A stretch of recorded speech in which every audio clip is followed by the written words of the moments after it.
देश को सेफ और सिक्योर करने के लिए नरेंद्र मोदी और अमित शाह मिशन मोड पर काम कर रहे हैं पिछले 12 साल से, और इस मिशन को डिरेल करने के लिए दिमागी नक्सल अपना दिमाग लगा रहे हैं। इन दिमागी नक्सलियों से निपटना आसान नहीं है, क्योंकि खुलकर नहीं आते हैं सामने। ये देश में आग लगाने और अराजकता फैलाने का नैरेटिव सेट करते हैं, और ऐसे लोगों से निपटने के लिए पीएम मोदी ने आज अपने धुरंधरों की नई टीम उतार दी। बीजेपी ने अपने संगठन की नई टीम बनाई है, और उसमें क्या बड़ी बातें निकल कर आई हैं आज आपको वो भी बताता हूं। पहली बात, सोशल मीडिया की टीम पूरी तरह से बीजेपी ने बदल दी है, क्योंकि आधी लड़ाई तो आज की डेट में आपको सोशल मीडिया पर लड़नी पड़ती है। दूसरी बात, यूपी चुनाव पर फोकस करते हुए नई टीम बनी है। राम माधव और स्मृति ईरानी जैसे धाकड़ लोगों की री एंट्री हुई है। युवा और महिला चेहरों को संगठन में बड़ी जिम्मेदारी दी गई है।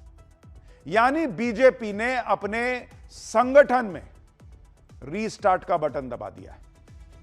नई ऊर्जा लाने का प्रयास है, क्योंकि बीजेपी को यह दिख रहा है कि 12 साल की सत्ता के बाद अब उसके लिए लड़ाई और चुनौतीपूर्ण हो गई है। और अभी जो सबसे बड़ी लड़ाई चल रही है वो लड़ाई है सोशल मीडिया पर नैरेटिव सेट करने की। पूरा नैरेटिव जो है वो एक तरफा बना दिया गया। वहां गंदी गंदी गालियां दिलवाई गई, अराजकता का माहौल हो गया, और उसको भी बाद में जस्टिफाई कर दिया गया। झारखंड में ऐसा नहीं हुआ। तो सोशल मीडिया पर नैरेटिव और एल्गोरिदम का बड़ा खेल चलता है, यह तो अब बीजेपी को भी समझ में आ गया। ऐसा दिखाया गया जैसे देश का जेनजी तो कुछ और ही सोचता है। गालियां देना कूल है, न्यू नॉर्मल है। अब जब इस तरह की लड़ाई हो तो फिर उसके हिसाब से ज्यादा तैयारी करनी पड़ती है, और नई एनर्जी के साथ नई टीम लानी पड़ती है। पीएम मोदी और बीजेपी ने आज वही किया। नई टीम के ऐलान के साथ ही बीजेपी ने अपनी पूरी सोशल मीडिया टीम को बदल दिया। सोशल मीडिया के टीम के इंचार्ज दीपक मल्हके को बना दिया गया है। वो बीजेपी के आईटी सेल के हेड अमित मालवीय की जगह लेंगे। 58 साल के दीपक महस्के छत्तीसगढ़ से आते हैं, वहां बीजेपी के प्रवक्ता रह चुके हैं। दीपक ने बिहार, बंगाल, छत्तीसगढ़ के विधानसभा चुनाव में सोशल मीडिया कैंपेन को लीड किया था। वो Chhattisgarh medical services corporation limited के अध्यक्ष भी हैं। दीपक महस्के के पास पार्टी के आईटी सेल और सोशल मीडिया सेल में काम करने का 15 साल का अनुभव भी है। यानी सोशल मीडिया पर नैरेटिव की अलख जगाने के लिए इस दीपक का इस्तेमाल होगा। नई जिम्मेदारी मिलने पर दीपक महस्के ने क्या कहा, एक बार वो सुनिए, फिर बाकी की टीम के बारे में भी बताता हूं। प्रायोरिटीज भारतीय जनता पार्टी की बिल्कुल स्पष्ट रहती है कि जनता की सेवा के लिए भारतीय जनता पार्टी को चुनाव जीतना है, और प्रण प्राण से सोशल मीडिया के माध्यम से हम और हमारी पूरी टीम इसमें काम करेगी। प्रोपेगेंडा भविष्य में भी आएगा, पहले भी हुआ है, लेकिन सत्य छुपता नहीं है। तो प्रोपेगेंडा से जरूर क्षणिक वातावरण बनता है, लेकिन लंबे समय तक अगर हम सही जवाब देते रहते हैं तो लोगों का भ्रम छटता है, और भारतीय जनता पार्टी निश्चित रूप से उसी दिशा में चलेगी। रील्स की बात है, लोगों को सोशल मीडिया से वो वैसे ही जुड़े हुए हैं, तो उनके माध्यम में हम वहां तक पहुंचे, ये हमारी प्राथमिकता रहेगी। अमित मालवीय के हटने पर इंडी गठबंधन वाले उछल रहे हैं, क्योंकि पिछले 11 साल से अमित मालवीय से इनके सोशल मीडिया पर इनकी तनातनी चल रही थी, लेकिन अमित मालवीय इनका लोड ही नहीं ले रहे थे। अमित मालवीय ने दीपक और उनकी टीम को बधाई देते हुए एक पोस्ट किया और लिखा कि नई टीम की नियुक्ति ऐसे अहम मोड़ पर हुई है जब पार्टी नई ऊंचाइयों को छूने और अपने संदेश और संगठन को देश के कोने कोने तक ले जाने की तैयारी कर रही है। अमित मालवीय ने लिखा कि वो खास तौर पर दीपक महस्के जी को बधाई देना चाहते हैं, जो उनकी जगह बीजेपी के सोशल मीडिया डिपार्टमेंट के हेड का काम संभालेंगे। भाई, नैरेटिव की ये जो लड़ाई है उसमें संगठन में धाकड़ और दमदार चेहरे चाहिए होते हैं, ऐसे चेहरे जो परफॉर्म कर चुके हैं, बड़े बड़ों को पटकनी दे चुके हैं। इसलिए आप देखिए कि बीजेपी के संगठन में स्मृति ईरानी का भी कमबैक हो गया है। भाई, स्मृति ईरानी को बहुत लोग ढूंढ रहे थे कि क्या ही हो गया कि चुनाव हार गई तो एकदम साइड हो गई हैं, कहां चली गई हैं, दिख नहीं रही हैं, स्मृति ईरानी को जिम्मेदारी मिलनी चाहिए। स्मृति ईरानी वो नेता हैं जो राहुल गांधी को हरा चुकी हैं, लेकिन 2024 का लोकसभा चुनाव हारने के बाद स्मृति बैकसीट पर चली गई थी। स्मृति ईरानी को लेकर कांग्रेस का इकोसिस्टम यही माहौल बना रहा था कि राहुल गांधी ने स्मृति ईरानी की राजनीति से छुट्टी कर दी है। स्मृति ईरानी तो अब राजनीति ही छोड़ देंगी।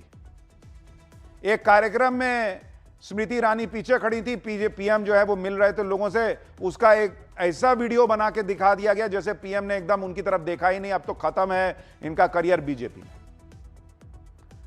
लेकिन ये नैरेटिव सेट करने वाला, क्योंकि भाई सोशल मीडिया पे नैरेटिव की लड़ाई चलती है, वो ये भूल गए कि बीजेपी इस तरह से काम नहीं करती। 2 साल बाद राष्ट्रीय महासचिव के तौर पर स्मृति ईरानी का बड़ा कमबैक हुआ। उनकी वापसी को यूपी चुनाव से भी जोड़कर देखा जा रहा है। इसी तरह से दूसरा बड़ा चेहरा है राम माधव। राम माधव संघ से आते हैं। साल 2014 में उन्हें संघ से बीजेपी में लाया गया।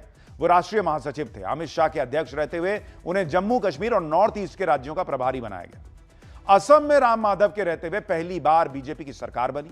जम्मू कश्मीर में पीडीपी से गठबंधन से लेकर 370 हटाए जाने के मुद्दे पर बीजेपी की बात को उन्होंने मजबूती से आगे रखा। देखिए, स्मृति ईरानी स्पेशली वो नाम है जिसने एक वक्त में कांग्रेस के पूरे इकोसिस्टम का धुआं उड़ा रखा था। राहुल गांधी को हराकर स्मृति ईरानी ने उन्हें केरल जाने पर मजबूर कर दिया था।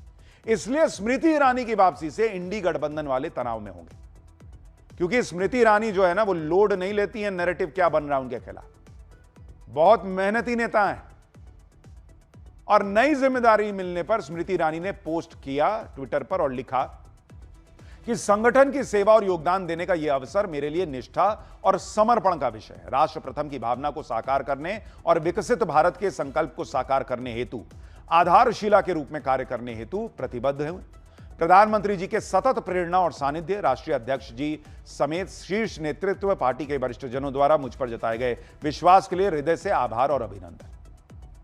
देखिए, बीजेपी संगठन की नई टीम के ऐलान के साथ ही ये अटकलें भी लगने लगी हैं कि क्या आगे अब नरेंद्र मोदी के कैबिनेट की टीम भी बदलेगी? क्या कैबिनेट रिशफल हो सकता है? अब ये अटकलें क्यों लग रही हैं? इसकी वजह है, दरअसल बीजेपी संगठन की नई टीम में केंद्रीय मंत्री पीयूष गोयल का भी नाम है। केंद्रीय वाणिज्य मंत्री पीयूष गोयल को पार्टी का कोषाध्यक्ष बना दिया गया है। पीयूष गोयल को संगठन में अहम जिम्मेदारी मिलने से अब यह कयास लगने लगे कि क्या पीएम मोदी के मंत्रियों की टीम भी बदलने वाली है, क्योंकि बीजेपी में एक व्यक्ति एक पद की पॉलिसी चलती है। मतलब कोई रिटर्न नियम नहीं है, लेकिन चलती है एक तरीके से।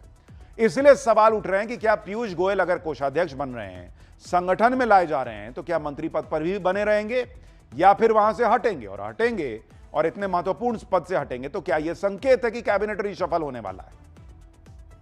देखिए, संभावना क्या है ये तो आगे पता चलेगा, लेकिन चर्चा तो तेजी से आगे बढ़ रही है। तो देखिए क्या होता है।